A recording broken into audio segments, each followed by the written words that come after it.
Et si je vous disais qu'un homme a passé 16 années de sa vie à rechercher un trésor, 16 ans, avant de tomber sur ce trésor, et en quoi cette histoire vraie, je le précise, eh bien, peut vous concerner, vous qui recherchez à investir en immobilier. Eh bien, c'est ce qu'on va voir dans cette vidéo.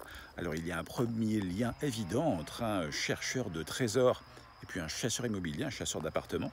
Et peut-être vous qui cherchez à investir, vous êtes dans cette démarche de recherche aujourd'hui.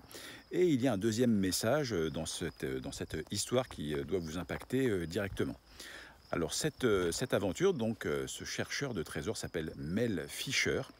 Il est né en 1922.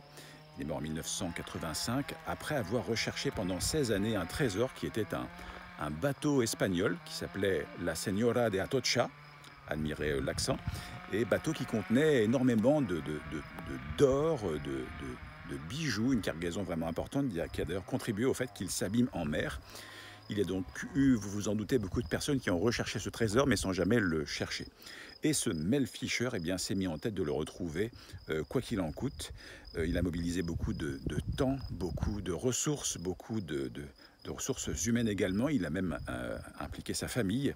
Pendant ces 16 années de recherche, il a même perdu un fils qui s'est noyé en mer. C'est pour vous dire les sacrifices qu'il a pu vivre. Et il a fini par trouver ce bateau, ce trésor au fond des mers, avec une fortune estimée à 500 millions de dollars. Donc il a fini par réussir à atteindre son objectif. Premier message pour vous, eh bien, c'est qu'il faut, quand vous investissez, notamment si c'est votre premier investissement, si vous avez peur des fausses croyances, il faut avoir un pourquoi très fort. Il faut vous dire, voilà, je souhaite faire cette chose-là pour telle raison, ça peut être pour diverses choses. Un exemple personnel, moi j'ai investi en 2005 à l'occasion de la naissance de ma première fille. Donc vous voyez, c'est un bel exemple, en fait vous le faites pour une raison qui vous transcende un peu, quelque chose qui va vous, voilà, pour en l'occurrence quelqu'un qui va vous survivre, et donc vous avez un motif là qui vous drive et qui fait que vous ne pouvez pas ne pas passer à l'action. Donc ça c'est la première chose. Ça peut être un pourquoi plutôt désagréable, hein. Ça peut être des raisons juridiques, légales qui vous contraignent à vendre un bien parce qu'il n'y a pas d'autre issue. Voilà, c'est moins drôle, mais ça a le mérite au moins peut-être de vous faire passer à l'action. Donc ça c'est la première chose. Et puis le deuxième élément, vous l'avez peut-être deviné également, c'est que lorsque vous êtes en quête d'un bien immobilier locatif, il ne faut pas que ça dure 16 années. Hein.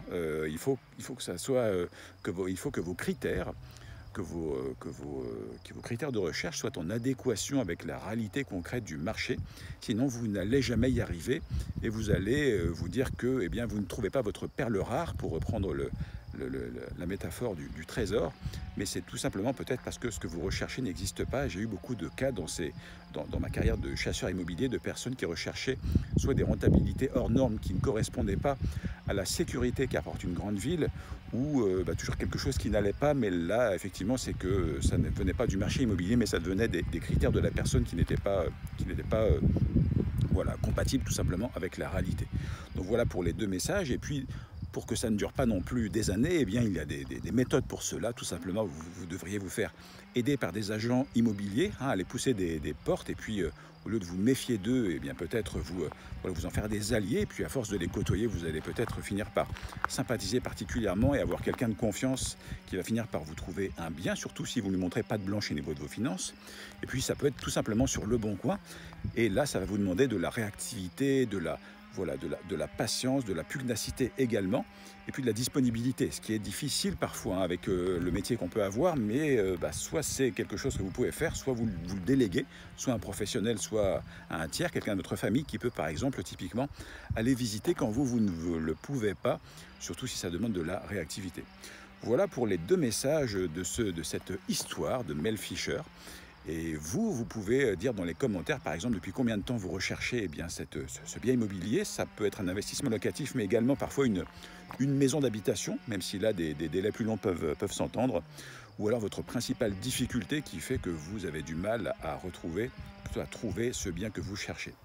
Merci d'avoir regardé cette vidéo. Je vous invite à l'aimer si c'est le cas, à la partager à des personnes qui pourraient en avoir besoin, et puis à télécharger un outil qui peut vous aider. C'est la liste des 35 questions à poser lors d'une visite immobilière. Et voilà, je vous invite à vous abonner à la chaîne pour les prochaines aventures. À bientôt, la prochaine vidéo. Au revoir.